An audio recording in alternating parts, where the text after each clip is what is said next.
You, finding life rather dull, dreaming again of exotic places, wishing you were somewhere else, we offer you escape.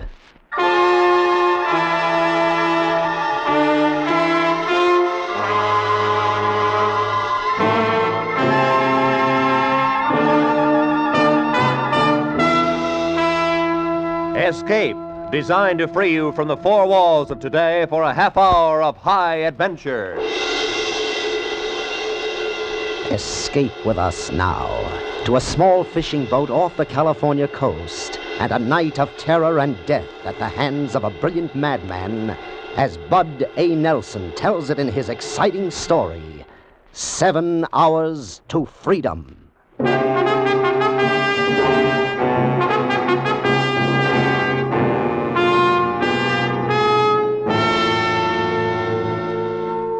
The Pacific Ocean off the coast of Southern California is usually thought of as calm and peaceful, where there's very little danger.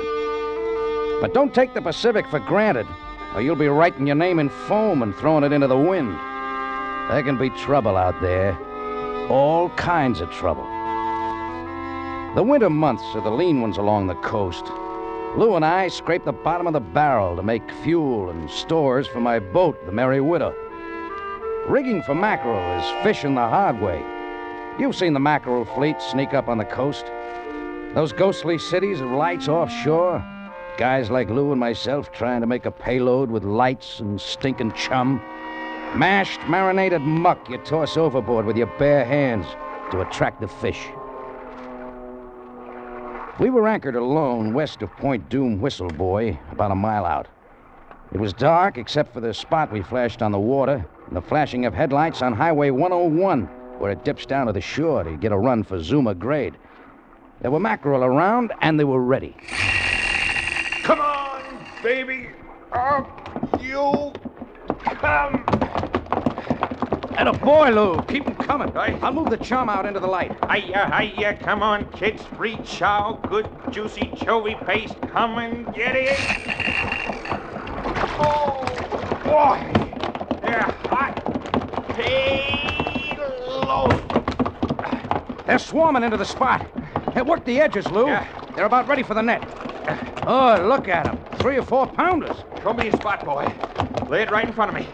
They're ready for the net. Current's offshore. Drag toward me. Right.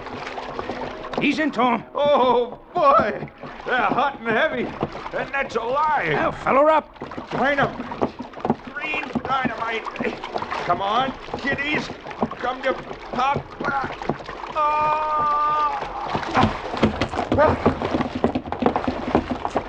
Hey, beauties. Good boy, Lou. Keep him coming. Swamp us.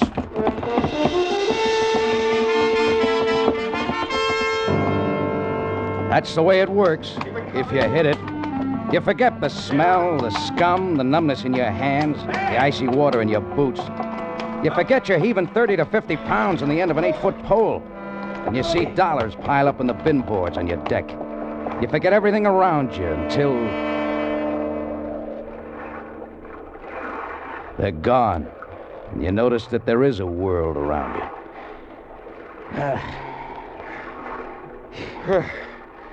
Here they go.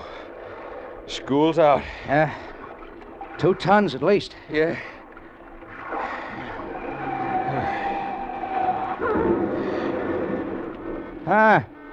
Looks like another wreck on Zuma Grade.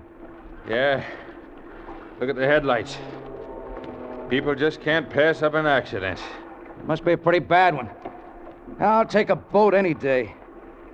Here, let's get out of here. We can make it back in time for chow. Yeah. 6 fried eggs seasoned with Tabasco sauce, bowl of chili, and a pot of black coffee. It sounds good to me. Boy, that stuff sure gets cold. Yeah. Get the anchor. Let's get out of here. Fire up. I'm for it.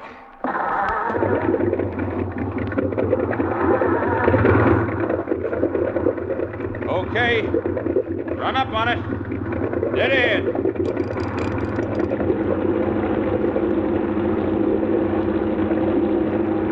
Hold it. What's the matter? Anchor's fouled. Wanna back down on it? Feels like rock. Take a turn on the cleat. Let the swell break it loose. Hey, she's really caught fast. Wait a minute, Lou. Give me some slack. I'll back off.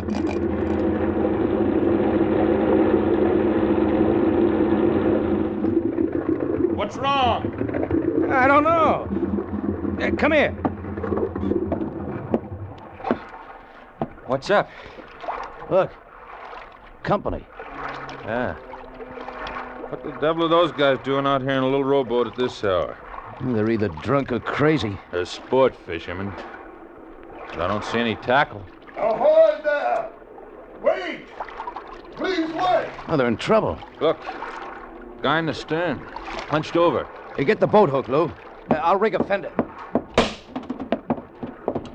That tide's doing more good than the oars are. These boys aren't seamen. Nah.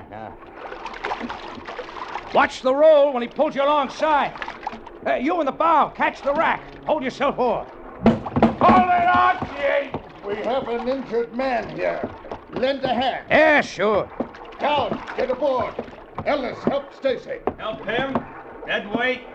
Give me a hand. Thank you. Thank you. Now, my injured friend. All right, you in the skiff. Yeah. Hand him to me. Yeah. Right here. Lift him as high as you can. Now, slip your hand out. Okay. There, I got him. Now, Lou, open the hatch to the cabin. Right.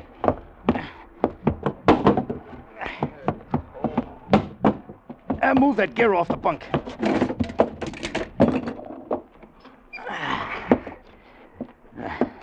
Unfortunate thing. Very unfortunate. Hand me the first aid kit. On the bulkhead behind you. Completely unnecessary. Efficient shooting, wouldn't you say? Perilously near the heart. Yeah. Fatally near. Here, put the kit back. It's too late. How'd this happen? Loaded gun. Yes. Loaded gun in expert hands. This may be pretty funny to you, mister, but I don't think it'll go over very big with the police. The police? No, I suppose not. Poor Stacy, his fourth and final loss. Look, mister, what's the story? Oh, that's right. You came in at the end. But first... What's a gun for? Your protection. And mine.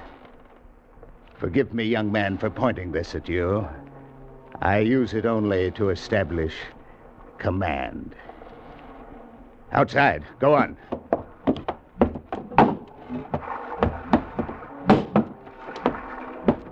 Burke, I'm getting pretty sick of your fancy yapping and no action. Yeah, mastermind. You got us into this. Now come up with a way out. My friends despise me, Captain.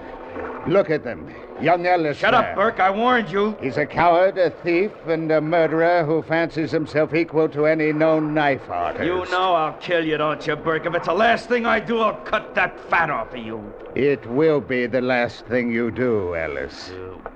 And Dowd there. He killed 2 men, wasn't it, Dowd? 2 defenseless men. Feed on, you greasy slob. You're digging your grave with your tongue. And Stacy, poor dead Stacy. Keep talking, Burke. Keep flapping your big mouth while the law sets up another trap. Why don't we get rid of these 2 punks and get moving? Yeah, give me that gun, Burke. You ain't got the guts to do nothing. You're all talk. Give me that gun. Stay right where you are, Ellis. You too, Dowd. I supplied the intelligence that saw us this far, and I really don't need you anymore. Sit down. Both of you sit down right by that tank. You're yellow, Burke. Plain dirty yellow. Make me sit down. Go on, Burke. Make me sit down. I don't want to have to fire this gun. Sound carries over water. Talk big, Burke, while you've got the gun. The only gun, Dowd. That highway is swarming with police cars now. They're saying dead or alive. The choice is up to you. Make one move toward me or these fishermen, And I make the choice. You make the choice. You chose to lead us into a trap because you didn't have the guts to shoot a measly highway cop. You got Stacy shot. You wrecked the car. Then you nearly drowned us in that leaky rowboat. You can thank me in that leaky rowboat that you're alive right now. I feel very kindly toward that rowboat. Pull it aboard. Go on, pull it aboard. You two may need it. One false move and you'll find yourselves adrift. Captain, get the anchor up.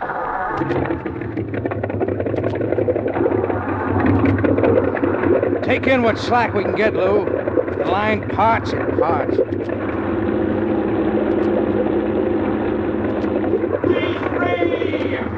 You will set your course by this pistol, Captain. Our destination is Mexico. Look, Burke, A word of warning, Captain. I seem to stand alone. These fools I took through prison walls have turned against me. But I still have a pistol. How far is the international border? 7, 8 hours. I prefer 7. 7 hours to freedom. My freedom. And 7 hours for us to consider your fate.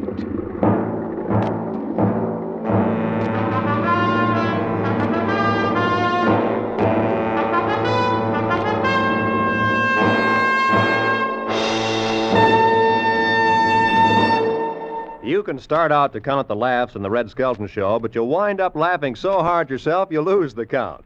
No question about it, Red Skelton is a very funny man with a very funny show. And this fall you hear Red Skelton every Sunday evening on CBS. Rated a top comedian, Skelton has a special form of humor, a unique brand of madcap hilarity that leaves him gasping. You'll have a grand time. It's entertainment at its best. Be sure to listen to The Red Skelton Show every Sunday evening over most of these same CBS stations. And now, we return you to Escape.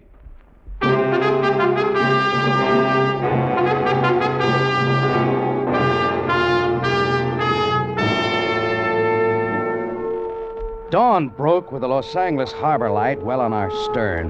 The Merry Widow's bow pointed at Mexican waters, and the pistol in Burke's fat hand setting the course. The morning was foggy. Other things were clear. Someone along Zuma Beach would find their rowboat missing. We had a dead man in the cabin, and the lives of Lou and I hung on the whim of a fat maniac. Our only hope was a radio. I switched the frequency to Coast Guard, tripped the mic to transmit, and hoped that someone would be listening.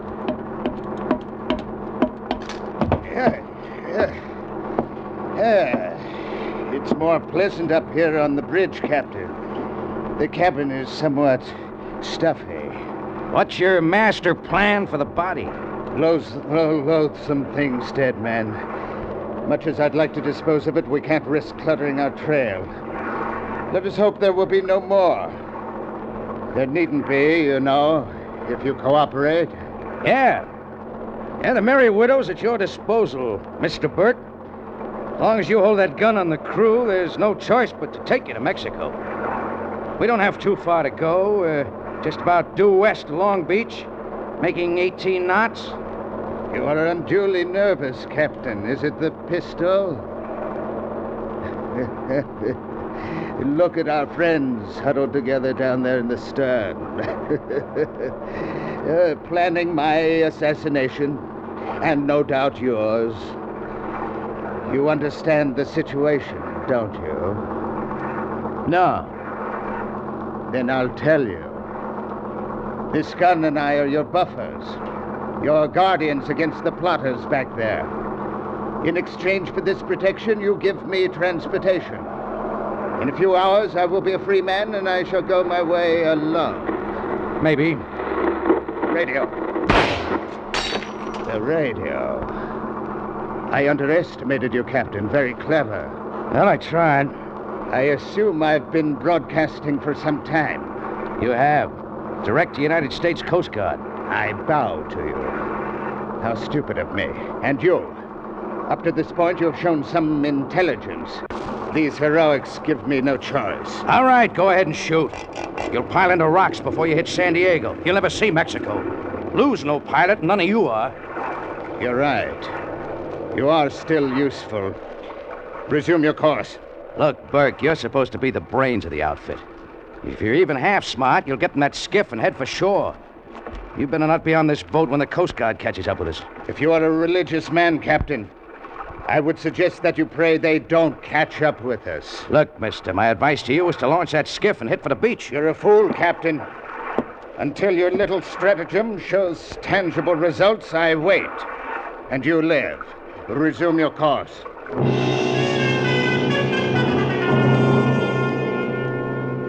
Newport Harbor bore off our bow, swung a beam, and slid past the stern. With it went my hopes of help from the Coast Guard out of Newport. No more stations now until San Diego.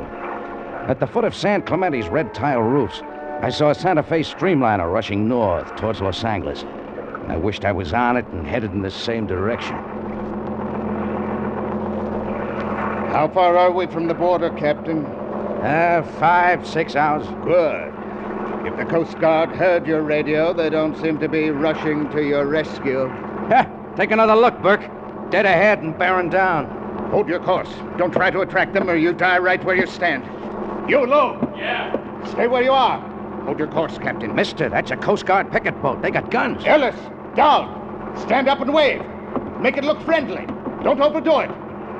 You, Captain, wave too. Wave, wave.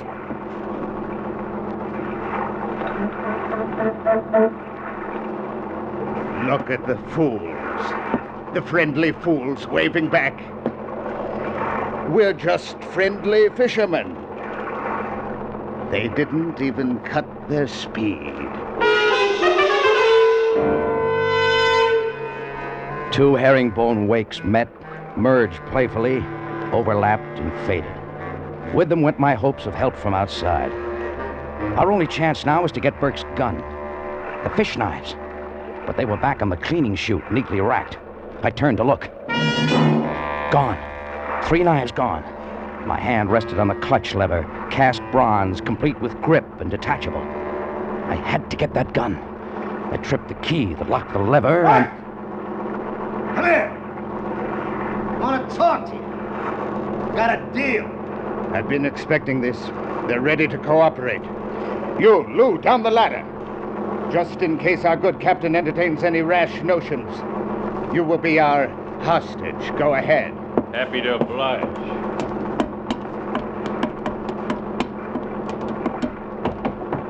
Step right back to the little group, Lou. This conference may be of interest. I watched helplessly while Lou led the way aft where 2 criminals sat, backs to the bait tank. They rose as Burke lurched toward them against every roll and pitch of the boat. Ellis suddenly stepped between Lou and Burke.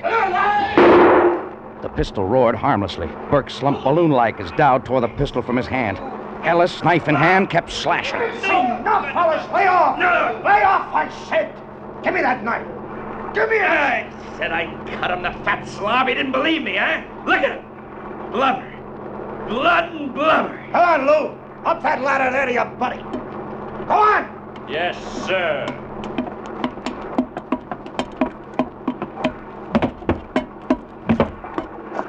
Sit down there and stay put. You, Buster, keep this thing moving. Which way? Like Burke said, Mexico. As long as we come this far, we go all the way.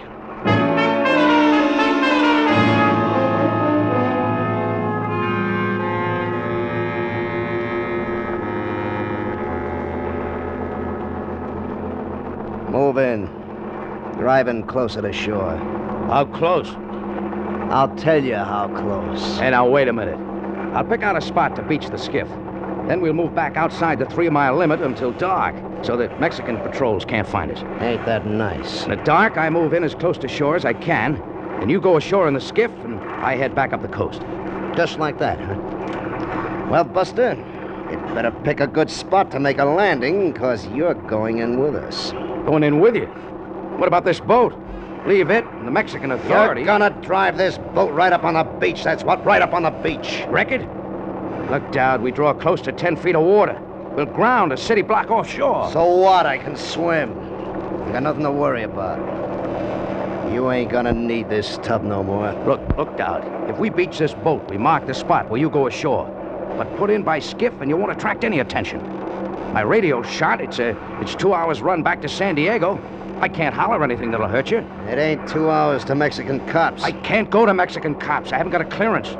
I'm not going to put into a Mexican port and have my boat impounded, am I? I told you how it's gonna be. As soon as the Mexican authorities find this boat with bodies on board, they'll know you boys are over the border and how you got there.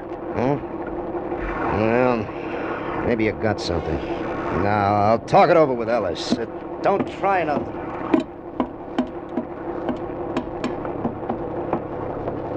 Lou? Yeah? I'm going to fake engine trouble. The master switch. One of us has to get down to the engines. The short hose on the manifold cooling system. Port engine side, saltwater intake. Yeah? It's our only chance. Disconnect it. Foul the bilge pump screen. Flood the bilges? Yeah. We risk fire, but it's our only chance to frighten them guys into the skiff. Cut it. He's coming back. That's the way it's gonna be. How? Like I said first. Pile it on a beach. Now let's go. Oh, okay. What's the matter? Everything okay up there, Dowd? I don't know. She just quit. We've been beating these engines. She's hot. Get it going. Oh, I'll have to get at the engines down below. Oh, no, you don't. Step on the starter. Come on, try it. It's hot, I tell you. 180 degrees. Oh, look for yourself. That's 40 degrees too hot. What does that mean? Means I gotta... No, you don't. Lou, you know what to do? Yeah. Yeah, I know. Check the oil filter first, and the screen ahead of the pump. Wait a minute, you. Okay. Try it again first. Go on.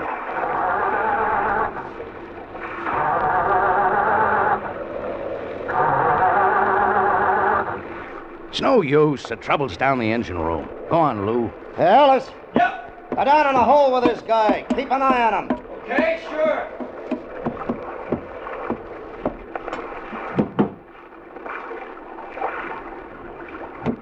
Come on! Come on, you. Hurry it up down there. Tell him to try it now. I found the trouble. Tell him it's fixed. Hey! Try it now, he says.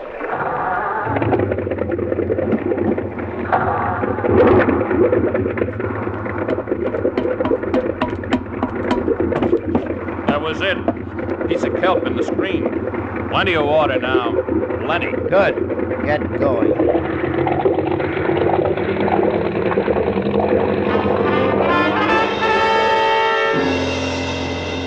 Plenty of water. All the salt water that should be flowing through the water jackets of 2 big exhaust pipes pouring into the bilges. And 2 red-hot manifolds absorbing all the heat of the 2 big engines. I took a sight on the hull. Chine line 2 feet above water. Bilge pumps sucking nothing but air. 10 minutes, riding 6 inches lower. Half hour, 1 foot down. 3/4 of an hour, 18 inches lower. Water would be climbing up to drown out the batteries. Exhaust pipes, white hot. I yanked the release on the CO2 system. White clouds sizzled up from below. Fire! Fire, we're sinking! Bilges full of water! Filling fast, we're going down! Well, what do we do, Captain? Get the skiff over the side before she explodes. Fire extinguisher, Lou. Cover me, I'm going below. Get the skiff over. Don't stand there, Dowd. Push it over the rail! We're getting Alice! Get out of here! Wait! Jeff's down below! Wait! You can't leave us here to sink! So long, suckers!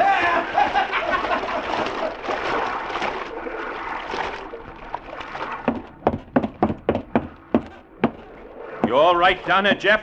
Rats left us. I'll be right up. Whew. We nearly overdid it. The wood was smoldering. You're telling me. Batteries wet? Inch to go. Oh. Boy, that manifold was hot. Nearly didn't make it. Look at our friends beat water. Yeah, this proves the story about rats and sinking ships. Yeah, come on, Lou. Up on the bridge.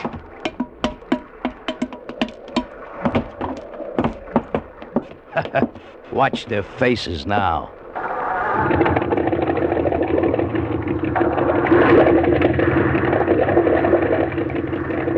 Hey, did you drop the bilge pump back in the well? No, we need that water in the bilges. Boy, we throw a wake like a little Queen Mary.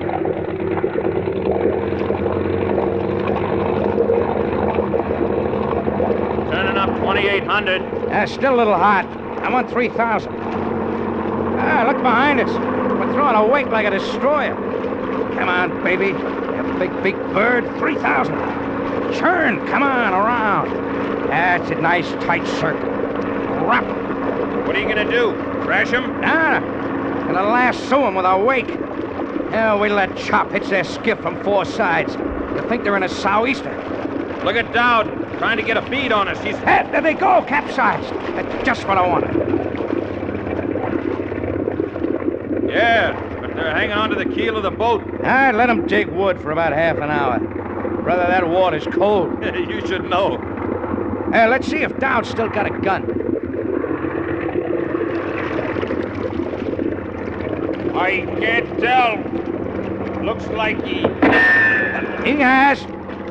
But he won't have for very long. His hands will get so numb you think they're sawed off. Set the bilge pump, Lou. We'll lighten ship while we wait. Oh, and on your way back, break out that bottle of Johnny Walker, huh? Might as well enjoy ourselves now that we got them guys where we want them.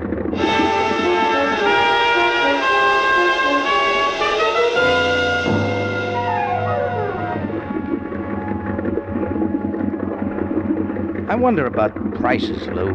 Mackerel? $42. No, I didn't mean that.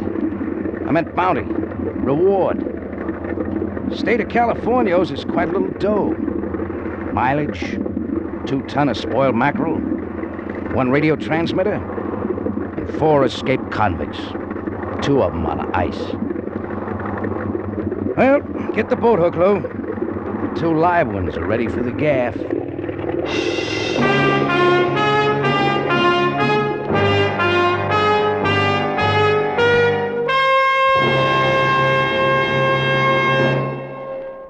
Escape is produced and directed by Norman MacDonald. Today we have brought you 7 Hours to Freedom by Bud A. Nelson, with Jack Moyle starred as Jeff. Featured in the cast were Stan Waxman, Jack Crucian, Barney Phillips, and Lou Krugman. The special music for Escape was arranged and played by Ivan Ditmars. Ladies and gentlemen, next week, Escape will present one of the most unusual and terrifying stories of recent years. The Earth Abides by George Stewart, especially adapted for radio by David Ellis. It's a story of such scope that the producers of Escape, to dramatize its full impact, are presenting it in 2 episodes. So listen next week when we bring you the story of a man who wakes one morning to find human life has practically vanished from the face of the earth.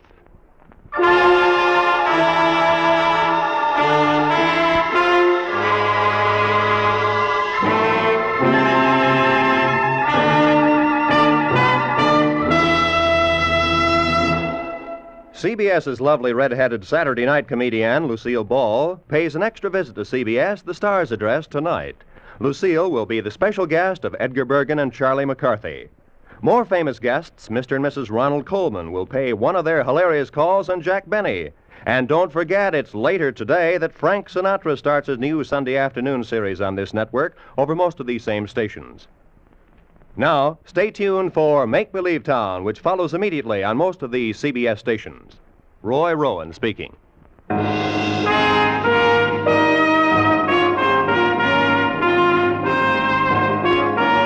This is CBS, where you spend an hour with Frank Sinatra every Sunday afternoon, the Columbia Broadcasting System.